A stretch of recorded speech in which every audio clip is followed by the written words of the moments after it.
It is Friday, day 5. We are in chapter 42 of Job. I hope you've enjoyed Job this week. I've really enjoyed it. More than I thought I would, I'll be honest. I saw the chapters there and I wasn't sure. And then I started to read it. And I love that about the Bible, really, is that sometimes we aren't sure about what we're going to get out of it or what we can see through all of these words I don't know, maybe it's just me that feels like that, but I love that about God, that he's kind to us and that he speaks to us through it. And verse 2 in chapter 42, Job is repentant and he says, I know that you can do all things and that no purpose of yours can be thwarted. Love that word.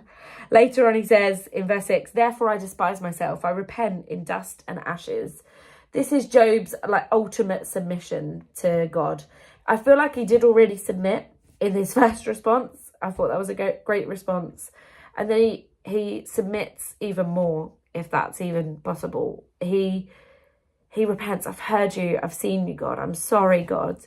And that challenged me really to think, how many times have I prayed like that? Do I repent enough? I think it's about, like I was talking about yesterday, that position of where do I put God in my life, in my day, in my hours, in my minutes?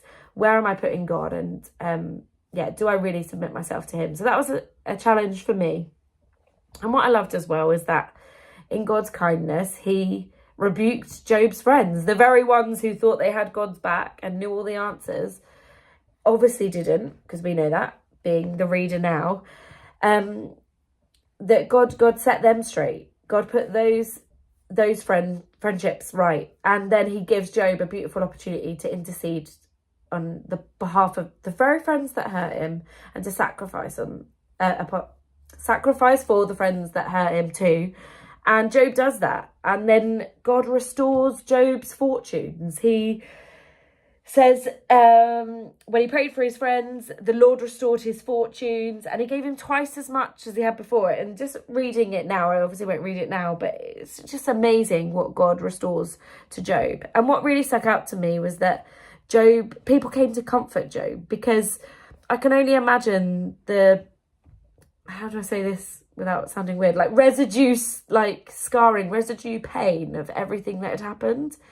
And that God must have ministered to him in speaking to him in chapters 38, 39, 40, 41. And then in chapter 42, just to be like, oh, I submit to you, God, like that.